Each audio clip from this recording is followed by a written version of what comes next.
व्याकरण के अंतर्गत आज हम देखेंगे पत्रकारिता। जो हिंदी पत्रकारिता का जो जन्म है सन 1826 ईस्वी में पंडित जुगल किशोर के द्वारा हिंदी का पहला समाचार पत्र जो कोलकाता से छपा हुआ था, वहाँ से भारत में पत्रकारिता का जन्म माना जाता है। और जो पत्रकारिता का जन्म है वह मूल रूप से जर्मनी में हुआ था और इसका श्रेय जोनिस गुटेनबर्ग को जाता है जो जर्मनी के थे। तो हम देखेंगे आज पत्रकारिता। पत्रकारिता क्या है और पत्रकारिता का जन्म कैसे हुआ। तो जो पत्रकारिता का जन्म है वह मनुष्य की जिज्ञासा का देन है। मनुष्य स्वाभाविक रूप से जिज्ञासु प्राणी है। वह अपने आसपास या कहीं दूर घटी घटनाओं को वह जानना चाहता है। इसलिए स्वाभाविक वश जब एक मनुष्य दूसरे मनुष्य से मिलता है तो वह उसकी हालचाल पूछता है, क्या हालचाल है। अर्थात वह व्यक्ति जो प्रश्न पूछता है वह यह जानना चाहता है कि उस व्यक्ति के जीवन में या उसके आसपास क्या चल रहा है। और यही जो मनुष्य की जिज्ञासा है और इसी जिज्ञासा के फलस्वरूप जो देश विदेश या उस मनुष्य के आसपास गांव, शहर, कस्बा, मोहल्लों में जो घटने वाली घटनाएं हैं, इन घटनाओं को जो विशेष हो इनको समाचार के रूप में लोगों तक जो पहुंचाया जाता है और यह जो पहुंचाने की कला है, यह जो विधा है, यही पत्रकारिता कहलाती है। कहने का अर्थ है देश विदेश में घटने वाली घटनाएं, चाहे वह सांस्कृतिक हो, राजनीतिक हो, आर्थिक हो, धार्मिक हो, इन घटनाओं को संकलित कर, एकत्रित कर लोगों तक जो पहुंचाने की कला है, जो विधा है, वह पत्रकारिता कहलाती है। और ये जो संकलन करते हैं वे संपादक कहलाते हैं, अर्थात सूचनाओं का संकलन करने वाले पत्रकार कहलाते हैं। और पत्रकारिता का मूल तत्व है वह है नई नई सूचनाएं प्रदान करना। पत्रकारिता को विधायिका, कार्यपालिका और न्यायपालिका के अतिरिक्त लोकतंत्र का चौथा स्तंभ कहा जाता है, क्योंकि पत्रकारिता जो है वह चाहे वह किसी भी धर्म, जाति, संप्रदाय, राजनीतिक के हो, वह एक पुल का कार्य करता है। अर्थात एक व्यक्ति से दूसरे व्यक्ति को जोड़ता है। वह उनके अधिकारों, कर्तव्यों और अनेक प्रकार की सूचनाएं वह लोगों को प्रदान करता है। इसलिए पत्रकारिता को लोकतंत्र का चौथा स्तंभ कहा जाता है।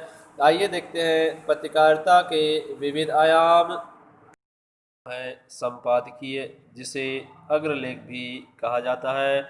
यह समाचार पत्र का सबसे महत्वपूर्ण अंग होता है, जिसमें जो संपादक होता है वह समाचार पत्रों के विभिन्न पृष्ठों पर विभिन्न घटनाओं को और समाचारों पर अपने विभिन्न विचारों को व्यक्त करता है। अर्थात जो संपादक है वह समाचार पत्रों का संपादन करता है, विभिन्न घटनाओं और अपने विचारों को रखता है। और जो विशेषज्ञ होते हैं, जो संपादक होते हैं, वे अनेक विषयों पर अपने विचार प्रस्तुत करते हैं, संपादन करते हैं। इसे ही संपादकीय कहते हैं। दूसरा है पत्रकारिता के आयाम के अंतर्गत फोटो पत्रकारिता। फोटो पत्रकारिता के अंतर्गत जो घटना घटी है उस घटना की वास्तविक तस्वीर, जो फोटो है, वह समाचार पत्रों में छपती है और उसको देखकर जो पाठक होते हैं वह उस घटना की वास्तविक स्थिति को समझ जाते हैं, क्योंकि फोटो का जो असर है सीधा और व्यापक असर होता है पढ़ने वालों के ऊपर। और इसीलिए फोटो टेक्नोलॉजी का पत्रकारिता में अहम रोल होता है, अहम भूमिका होती है। तीसरा है कार्टून कोना। माध्यम से की गई टिप्पणियां पाठक के मन में सीधा और व्यापक असर डालती है। प्रायः सभी समाचार पत्रों में कार्टून कोना होता है, जिसमें की गई जो चुटकियां हैं, जो टिप्पणियां हैं, वह धारदार संपादकीय से भी अधिक प्रभावशाली होता है। जो बात शब्दों से व्यक्त नहीं किया जा सकता, उन चीज़ों को कार्टून के माध्यम से भी व्यक्त किया जाता है। चौथा आयाम है पत्रकारिता का रेखांकन या कार्टोग्राफी। ये समाचारों को रोचक बनाते हैं, साथ ही उन पर टिप्पणी भी करते हैं। सेंसेक्स के आंकड़े से लेकर खेल की दुनिया तक पूरी बात एक नज़र में ही सामने आ जाती है। आप सब जानते हैं और टीवी देखते हैं कि रेट जैसे बढ़ता है तो जो ग्राफ है वह ऊंचा जाता है, रेट कम होता है किसी वस्तु की तो जो ग्राफ है वह नीचे आता है। आप सभी प्रायः क्रिकेट देखते हैं और देखते हैं कि जब पहला टीम बैटिंग करता है तो उसका जो ग्राफ है, रन रेट है, कितना पॉइंट है, 5 के औसत से, 6 के औसत से, 7 के औसत से, इस प्रकार से एक ग्राफ दर्शाया जाता है। जब दूसरा टीम बैटिंग करता है तो वह किस औसत से रन बना रही है उसको भी ग्राफ के माध्यम से दर्शाया जाता है। अर्थात कहने का अर्थ है ग्राफ के माध्यम से किसी आंकड़े को जानना सरल हो जाता है और इसी चीज़ का उपयोग पत्रकारिता में भी किया जाता है। तो यह थे पत्रकारिता के विविध आयाम। पहला था संपादकीय, दूसरा था फोटो पत्रकारिता, तीसरा कार्टून कोना और चौथा था रेखांकन या कार्टोग्राफी। देखते हैं पत्रकारिता के प्रकार। पहला है खोजपरक पत्रकारिता। जैसे कि इसके नाम से ज्ञात होता है कि घटनाओं का खोज कर, छानबीन कर, प्रामाणिकता के साथ, उसकी वास्तविकता के साथ लोगों के सामने प्रस्तुत करना खोजपरक पत्रकारिता कहलाती है। सार्वजनिक महत्व के जो भ्रष्टाचार होते हैं या जो अनियमितताएं होती है उनकी खोजबीन कर, छानबीन कर, प्रामाणिकता के साथ लोगों के सामने पत्र पत्रिकाओं में प्रस्तुत की जाती है, इसे ही खोजपरक पत्रकारिता कहा जाता है। विशेषीकृत पत्रकारिता किसी विशेष क्षेत्र अर्थात विशेष क्षेत्र के अंतर्गत आता है। संसदीय पत्रकारिता, न्यायालय पत्रकारिता, आर्थिक पत्रकारिता, खेल पत्रकारिता, विज्ञान और विकास पत्रकारिता, अपराध पत्रकारिता, फैशन और फिल्म पत्रकारिता। ये जो विशेष क्षेत्र हैं जिन पे सभी लोगों की रुचि होती है, इन पर गहरी जानकारी देना, इनकी पूर्ण व्याख्या करना, पूर्ण जानकारी देना, लोगों को इससे परिचित कराना ही विशेषीकृत पत्रकारिता कहलाती है। तीसरा है वाच डाक पत्रकारिता।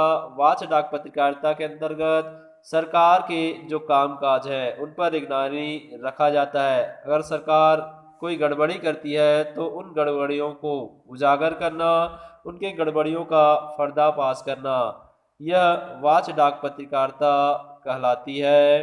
चौथा है एडवोकेसी पत्रकारिता।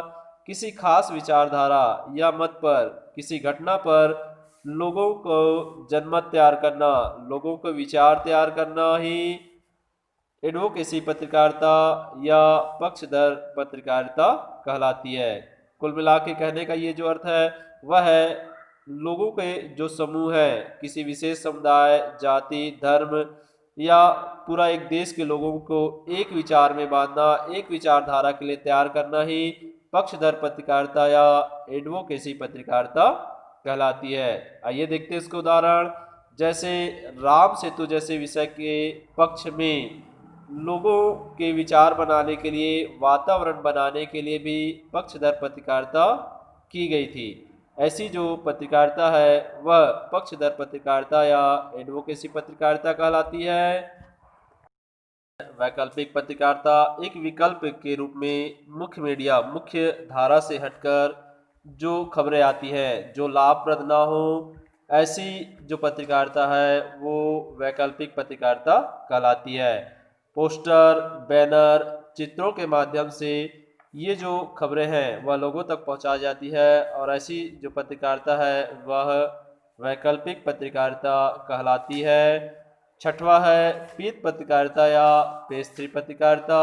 जो फिल्मी दुनिया है उनसे जो संबंधित खबरें हैं, जो सनसनी खबरें हैं, जो ग्लैमर की दुनिया है, इससे जो खबरें आती है वह पेस्ट्री पत्रकारिता कहलाती है। आप सभी देखते हैं, समाचार पत्र पढ़ते हैं, दैनिक भास्कर, दीनबंधु, इसमें एक ऐसा पृष्ठ भी होता है जिसमें फिल्मी दुनिया से भी संबंधित खबरें होती हैं और ये जो खबरें होती हैं यही जो खबर है पेस्ट्री पत्रकारिता या पीत पत्रकारिता कहलाती है।